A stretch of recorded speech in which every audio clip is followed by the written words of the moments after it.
you say the oversight role of the Senate, even in our country, seems to be more defined as presently constituted than, forgive me, majority leader and minority leader, the National Assembly, than it is in the case of the National Assembly.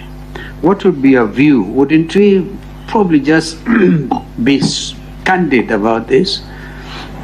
As you've been candid about the funds, you don't like them, and it is very, very clear. That's my number one comment. The next one is, it has to do with rights. I'm sure you are a preeminent lawyer, human rights, I'm sure is also within your province, constitutional law notwithstanding.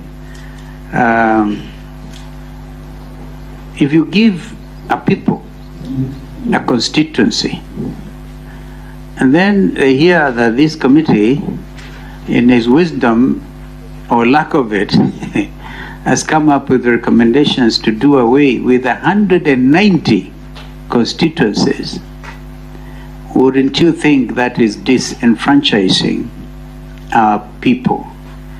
And the more practical thing is, in fact, when the boundaries delimitation team is in place, we'll be hearing them. You'll be hearing people saying, we want, because the closer the administration is, the closer the member of parliament is to the people, the MCA, the better it is. Because the maxim, you know, there can be no taxation without representation. And this issue of taxation, I don't know whether you really dealt with it, the high cost of living. Eugene, I'm sure if he gets a time, he'll be able to address you extensively on that. Because you said the role of the MP is to tax and then to collect revenue, tax, and then oversight. This is the ideal situation. So on those 2 points, I really would want to gain your wisdom. And as I said, it's so good to see you again. I was Vice President when you were Attorney General, and clearly this country owes you plenty. I thank you. Thank you. Thank you. Kocha, AG, we will ask you to be noting the questions we take around, then you will answer. And maybe I'll go second round before I give the Honorable Pio Wandai, Hassan Omar, then Honorable Eugene Omaro. And Wambilianga will close for us if Mugeni will not have any. You spoke on the question of the constitution of IEBC, and you did indicate that the IPPG model was what you described as an unmitigated disaster for the country. And you seem to prefer the professional mode of appointment of IPPG. I just want clarification whether that would be what has been proposed by one of the professional organizations as going for a professional sort of human resource consultant to recruit the commissioners, or the current model that we have where you have a panel that then goes to look out for professionals through a competitive process. I want to hear your view on that, or what in your view would be that professional model to use. Then in reconstituting that IEBC, from your experience as AG, because you say you are involved in the reconstitution of IEBC, and I believe the time you are AG, it was a panel model that was used, as it still is in the laws today. Do you think that panel system as it is today sufficiently covers all stakeholders, or are there stakeholders that you feel we would be able to incorporate in that panel system? Opio? Thank you very much, and I'll be very quick. AG, just on the same issue of the IPPG. In fact, I was rather surprised when you described the IPPG as unmitigated disaster. Unmitigated disaster, just to use your words. And yet we know for sure that every time we have reconstituted the IBC, or electoral body for that matter, it has been in response to a political situation. If you agree with me. Mm-hmm. Yes. I do. Then how this IPPG, from my recollection, was meant to address a political situation then, in 1997. Remember, it came at the backdrop of the clamor for reforms.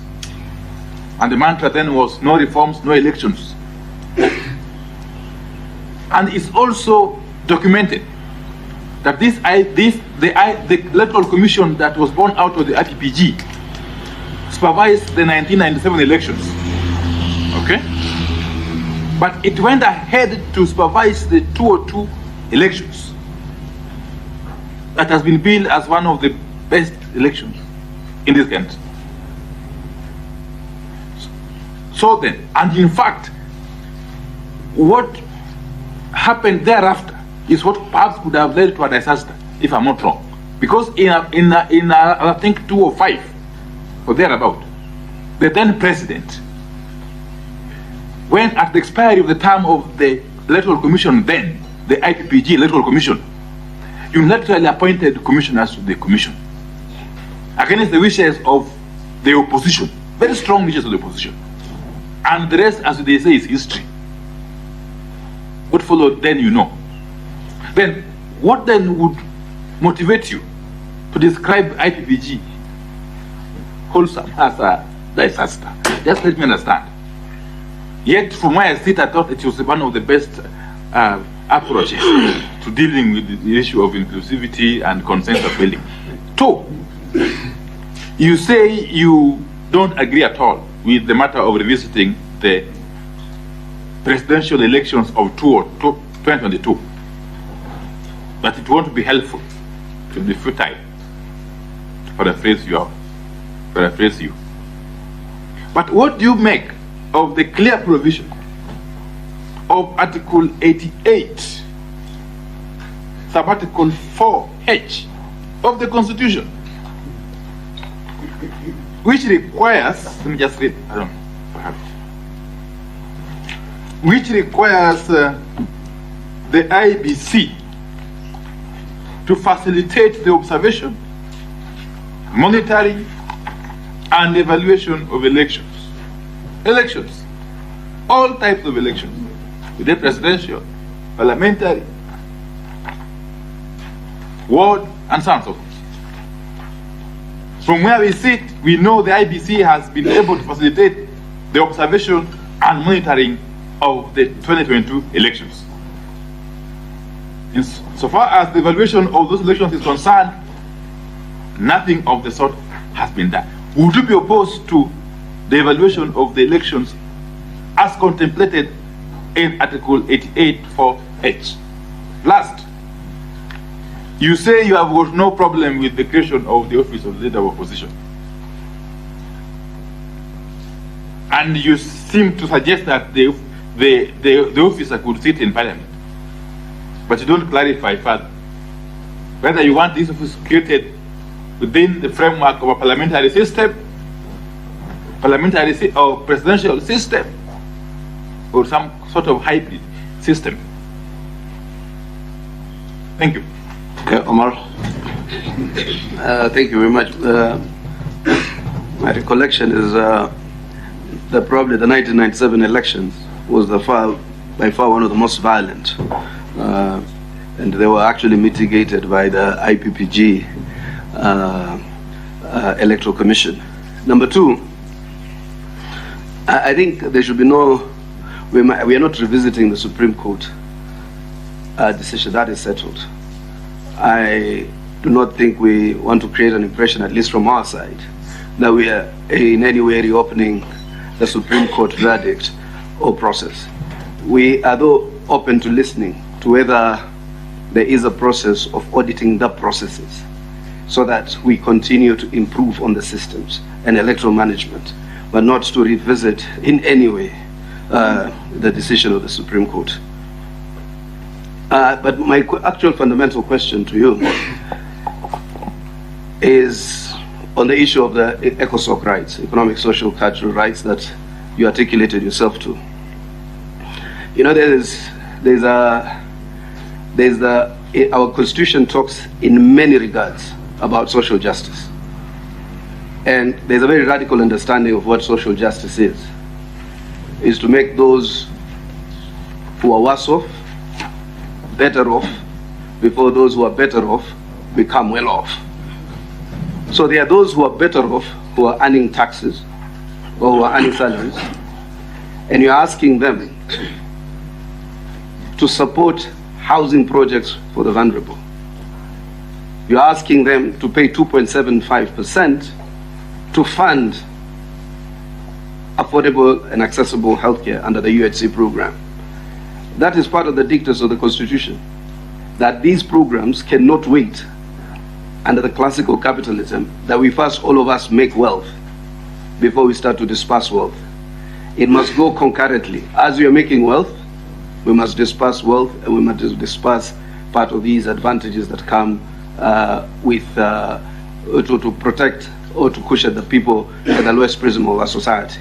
That's why if you see part of the taxations that is being proposed, it is largely to fund economic and social rights, housing, healthcare, and the such, so that those who have a little more are told to make a small sacrifice, so that those who have nothing are put to a level that they are better off before all of us can become well off. It's actually the constitutional mechanics. So I wanted to slightly you to speak to it, whether this social democracy or democratic socialism, as it is called, isn't a small sacrifice, so that those who have nothing are put to a level that they are better off before all of us can become well off. It's actually the constitutional mechanics. So I wanted to slightly you to speak to it, whether this social democracy or democratic socialism, as it is called, isn't about expanding the tax for those who have more and for possibly helping those who have less. This outcry, when you are setting up universal health care, when you are setting up housing programs, were outcries that we even saw in the United States when Obamacare was trying to, find a footing, or other social programs were trying to find a footing. The last one, you talked, Opia, you were told you are a government in waiting. The only problem of the opposition is they don't want to wait. But I do agree that Kimani Ichung'wah, as leader of majority, can have a relationship where, in matters of national security, there can be a certain nexus of briefing between the two parties, so that time and again people are appraised with matters of state. The one or two of your radical opinions, but because I'm also in that space of politics, are very popular with me internally, but I cannot express open support for it. I just do believe that there should be clear separations of power, but if this committee should so decide to, as constitutional as the funds, I shall support that position. I think, Hassan, you have to be bold as you can be in some of these things. We'll hear now Honorable Eugene. Thank you very much, Prof.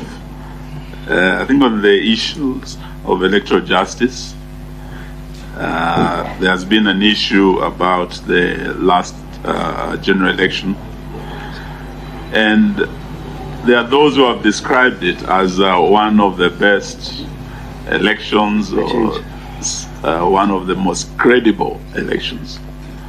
But for some of us, we believe this was one of the most incredible elections. Incredible is a good thing. We had never seen a situation. I think Hassan should put off his microphone. We had never seen a situation where the electoral body is split. It's like a split jury, or almost a hung jury, but in this case, the majority of the commissioners disowned the results. The chairman, with the minority, only 2, upheld the results. And the country found itself in political and legal terra incognita. It's an unprecedented situation. That's why I'm saying it was not normal. They were not normal elections. And we were particularly looking at the provisions of Article 138, 3C, and the Supreme Court pronounced itself on it by saying the decision of the Commission, IEBC, should be a corporate decision in terms of the results, tallying, verifying. It should be a corporate, it cannot be the decision of the chair. And when you come to, of course, Article 138.10, the chair is the one who declares. But in a situation where we have a rogue chair, this time we have the chair and only 2 commissioners. But we can find ourselves in a situation in future where the chair disagrees with the commission and the chair by himself declares results that probably the rest of the commission does not agree with. The Supreme Court was very clear in interpreting that particular article, that we find, and I quote this ruling, we find that the chairperson cannot arrogate himself the power to verify and tally the results of a presidential election to the exclusion of the other members of the Commission. Indeed, Article 138.10 of the Constitution, although the power to declare the results of a presidential election after verification and tallying is vested in the chairperson, he does not, or he does so only as a delegate of the Commission, with the corporate decision of the Commission. Going into the future, we would like to get your opinion on that in terms of advice in putting the country on a more political and legal terra firma in terms of such situations arising in future. What would you advise on that? On the issue of the cost of living, as His Excellency Kalonzo has said, these socioeconomic rights under Article 43 also include the rights under Article 201 on the finance, the taxation, and the equitable taxation of the citizens, and equitable sharing of the tax burden. In the current situation today in this country, there are many Kenyans who cannot put food on the table because of the high cost of living, and particularly the Finance Act 2023 that saw everything going up, particularly the cost of fuel.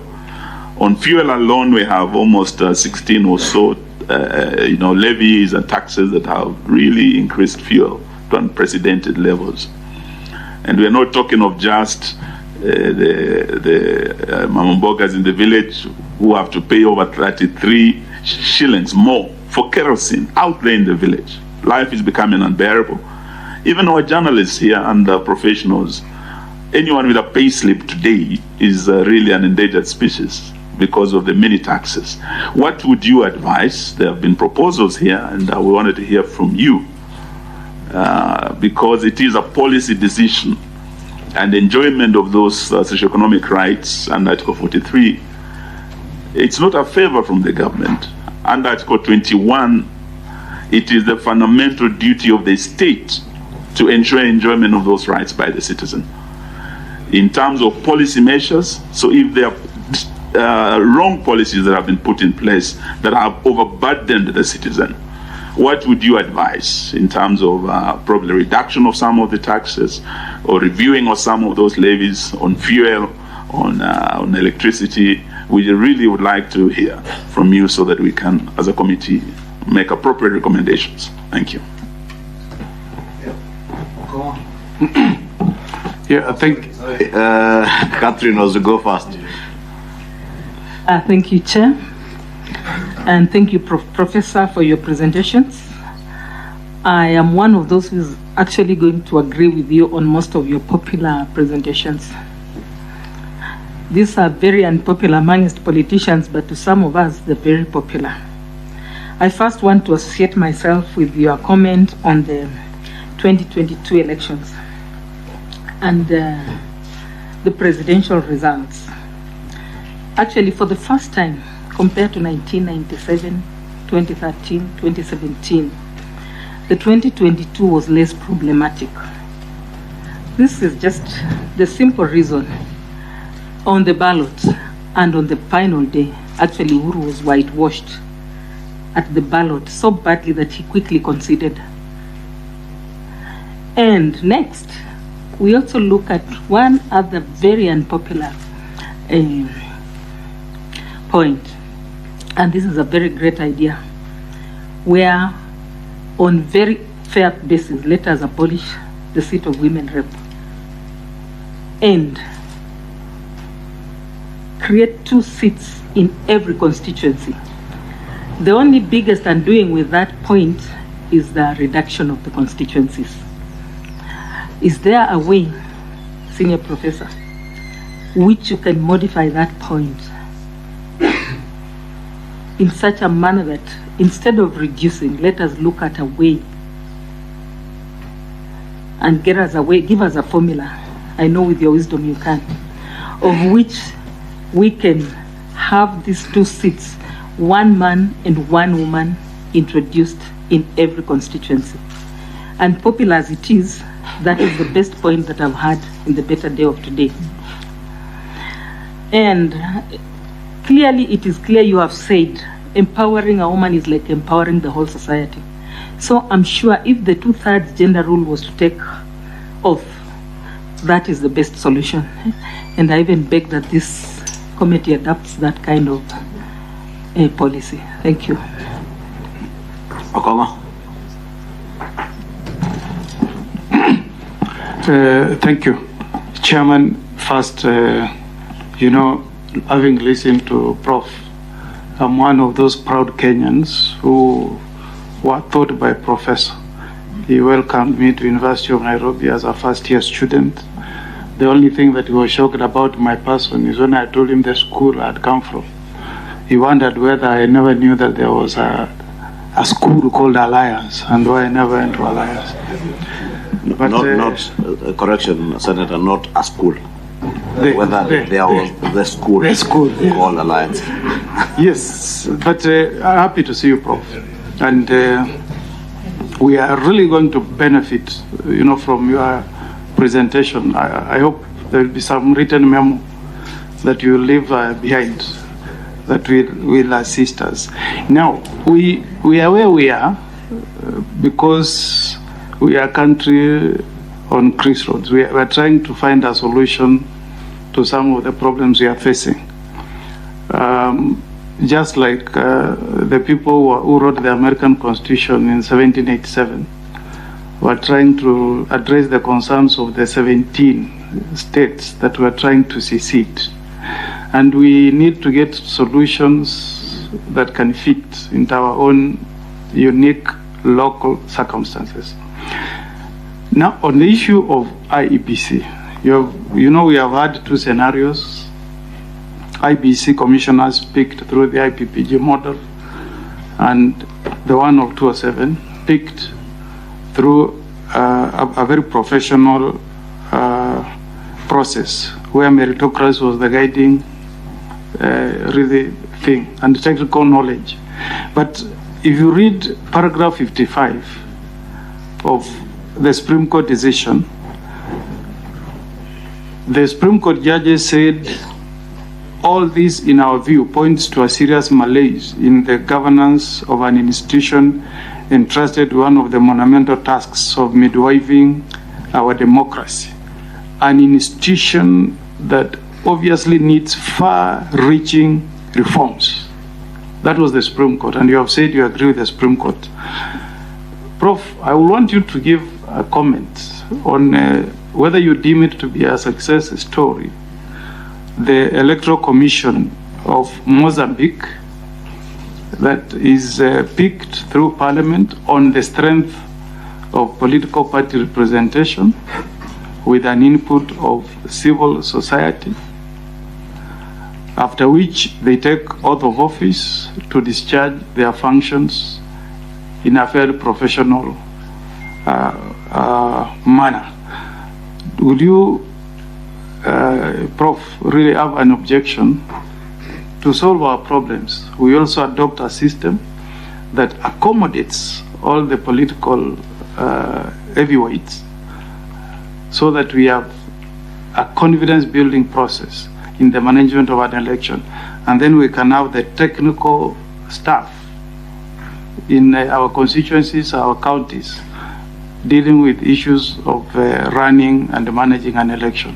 I like your comment, taking Mozambique as one of the success stories where political parties pick the electoral commissioners. That's one. Number two, on the principle in the Constitution that an election should be very viable. Is there any problem if there was to be an audit of the servers just to confirm the results that were announced by IEBC as a way of complying with the Constitution? And then the final question, on that paragraph that I've read, 55 of the Supreme Court decision, would you support a reform of IBC that includes the vetting of staff of the Commission in view of that finding of the Supreme Court? Thank you, Chair. Thank you, Prof. You can take those ones. Thank you very much for all of you, your kind remarks, especially His Excellency Dr. Kalonzo Musyoka, who has said very kind things about my tenure as the attorney. Those views may not be widely shared, but I treasure that compliment. Now, you asked me, sir, whether we should rethink the bicameral arrangement that is in this country. The truth again is, the draft that we drew here in Bomas had the Senate as the upper house and the House and the National Assembly as the lower house. So we, the technicians, thought that that's how a bicameral legislature should work. It is the politicians who reversed the order. And in fact, it was very interesting because I remember people like my late friend and colleague, the Honorable Mutula Kilonzo, who was among those who were opposed to the arrangement in Bomas, the Honorable Kembi Gitura, another friend of mine, they were opposed. And later, they went to the Senate and found that there wasn't the work that they had gone there to do. And they wanted us to find a way, now I was in government with them, of finding work for the Senate that was equal to the status of the Senate. So this is an issue that we can, depending on how widely we want to open the reform process, it is an issue that can usefully be revisited. I personally always conceived of the Senate as the house where our more senior politicians, more experienced, much more, diplomatic, politicians would be sitting as a house of elders and so on. In fact, in some countries, this upper chamber is not wholly elected, so that it allows, for example, this is a very self-serving example. So, say a professor who has now retired from public service to sit there and comment on bills and so on. So I agree that it is an issue that we can look into. You asked me about if we were to reduce constituencies, are we not disenfranchising people? They were used to being called Kiambu constituency, Kajiado constituency, and now it covers a whole area.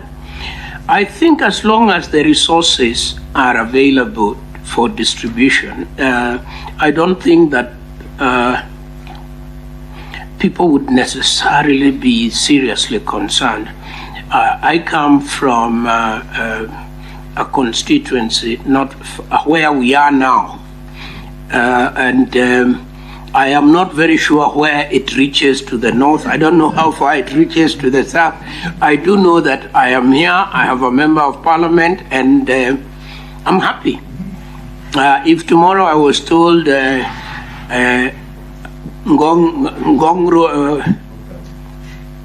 Westlands has been added to your constituency, I am not sure I relate specifically to the loss.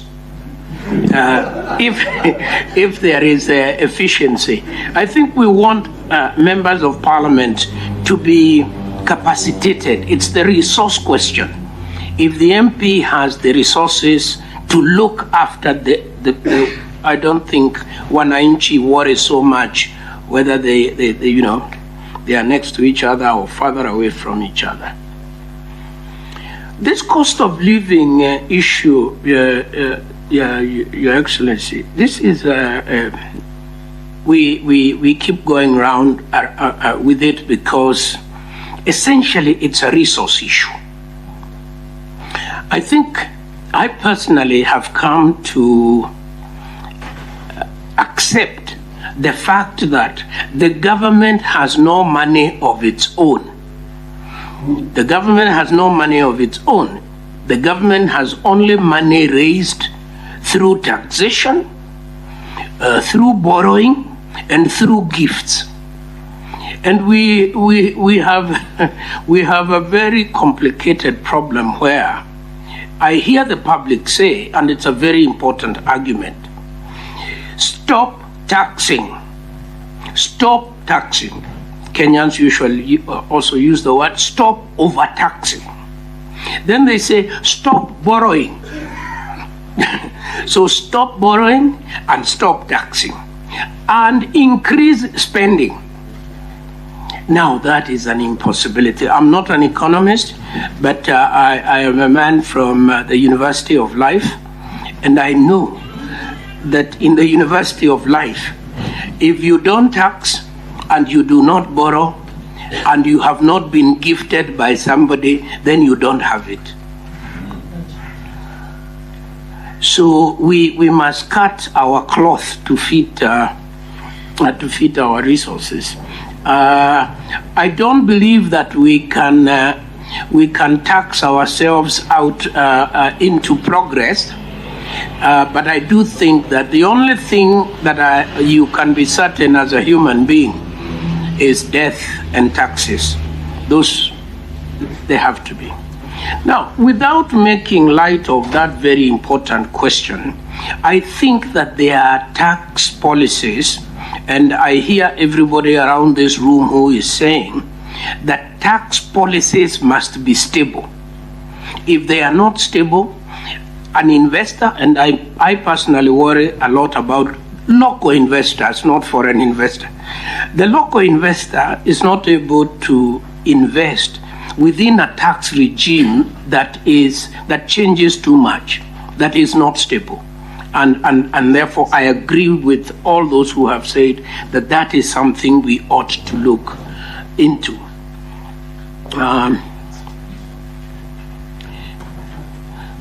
Chairman Shungwa asked me about IPPG, and I think Honorable Wandati as well. The truth is this, ladies and gentlemen, and we must talk truth to each other because this is our country. This IPPG model is a horse trading model. It is a horse trading model. And I challenge you, when you retire later in the day, when you do your research, the IPPG IEBC contained individuals who were directly connected with the appointment. I can tell you there were at least 2 lawyers who were lawyers to the appointing party. So it's not as transparent as it would appear. And although it delivered one good election, we also know that it had its own internal. So what do I think about it? I think that the model that works is a professionalized model. Is the one we have now professionalized? Sufficiently, but not fully. And that's where we need to fix.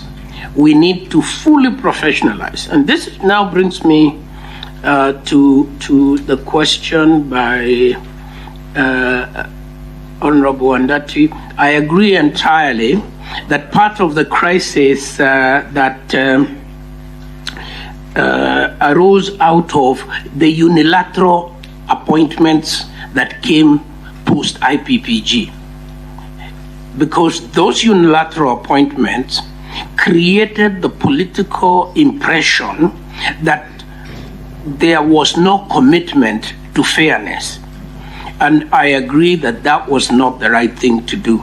And maybe had that not been done, probably the crisis that we had in 2007, 2008 could have been avoided.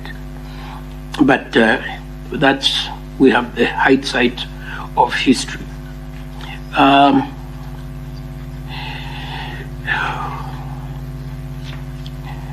I agree with those who say the election is over. The Supreme Court has pronounced itself on it. We are not looking to audit it for accuracy.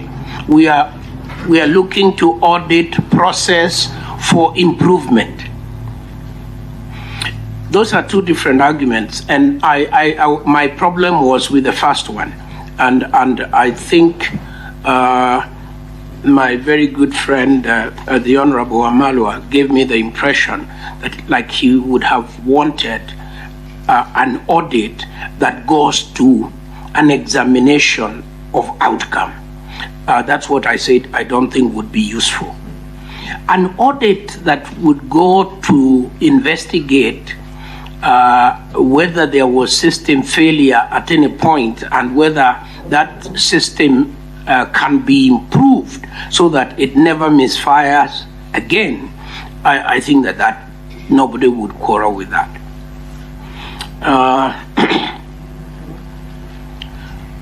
Now, Honorable Omar,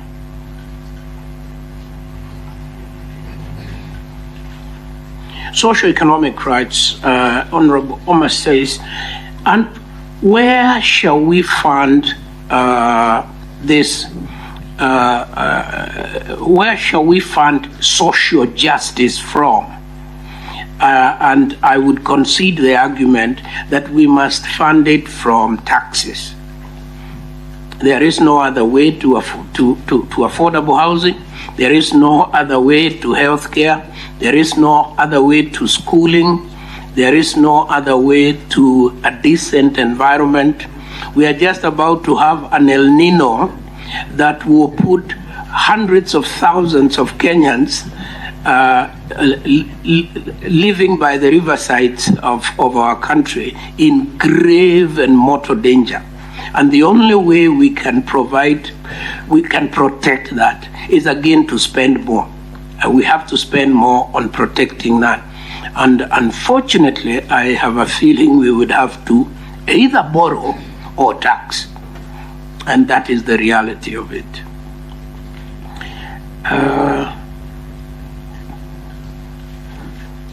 Honorable Amalwa wanted to know whether there is Article 138 of the Constitution, whether there is a distinction between the chair and the commission. I believe there is. Whether the decision declared by the Electoral Commission is that of the chair or of that of the commission, it must be that of the commission. And the Supreme Court did find in this particular case that that was the decision of the commission, because all the commissioners, including those who allegedly denounced the election, had participated in the tallying of the vote. And the distinction between participating in that and participating in the announcement was dealt with, in my very humble view, quite sufficiently by the Supreme Court.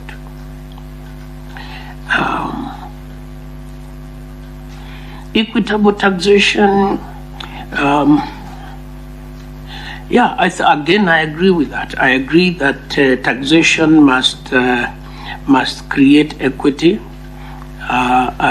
But I also believe that in a democracy such as ours, those who have the resources, like members of parliament, must be taxed more, so that we can be able to provide for the community and the society. And those like university professors who don't earn a lot should be taxed less, because they do not have the resources. And school teachers who earn even less should be taxed less. So I agree that there ought to be equity in taxation. Information, Prof. Not just equity. I refer you to the provisions of Article 201, B1. And I read, the burden of taxation shall be shared fairly. Fairly. Not even equitably. Yes. Fairly. Yes. I thank you for that guidance, and I think that it makes my point better. There is one controversial position I have held about tax, and I think I've already been controversial enough for one morning. But I have always felt that we are getting into a time and an age in this country where some of the estates of deceased citizens are so large, that they ought to be taxed. I know it's a very unpopular view, but when you read of billions of shillings in estates, and we could put a limit, we could say we start with 20 billion, we would still be, that would still be many estates, and there is a way of raising funding that way. I know it is not popular, and I will say no more about it. My learned friend and Honorable Omogeni, I don't think I would consider the Mozambique model a successful model. Every time you allow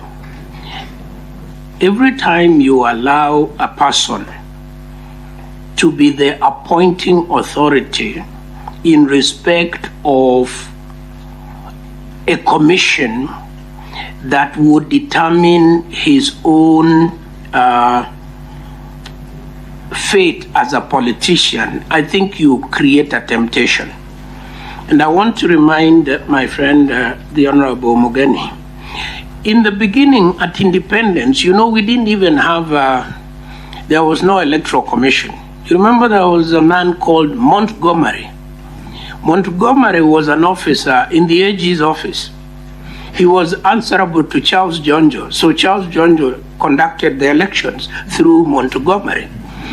Then when Montgomery left, a gentleman, I think from the highlands, called Nyarango. Yeah, Nyarango. Exactly, Nyarango. He became the commissioner of elections, and life went on. The clamor to create a commission came because the capriciousness of that process under one person answering to the Attorney General became apparent. So the commission was institutionalized to deal with that. So I would not like politicians to have a direct say on who becomes the umpire, the referee of the competition in which they are participating. Now, then you ask me, and I don't have the right answer. So what do you want us to do? Ask Pricewaterhouse to do it, or a consulting firm to do it? I'm not sure that that is also correct. I think the way we are doing it, the model we have, conceptually is the correct model. To build into it safety valves is the challenge, and I don't have the answer. I think I seem to have, no. Oh, this would be terrible if I didn't deal with the lady's, Honorable Wabilianga's comments. Let me assure you, I have saved the best for last.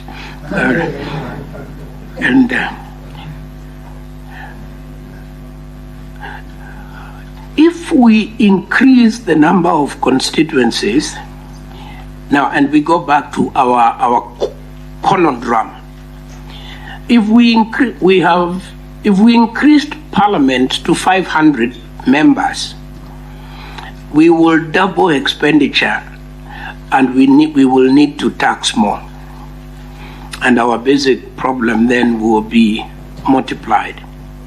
I think what we should do is to reduce the number of seats, and then guarantee women 50% of those seats.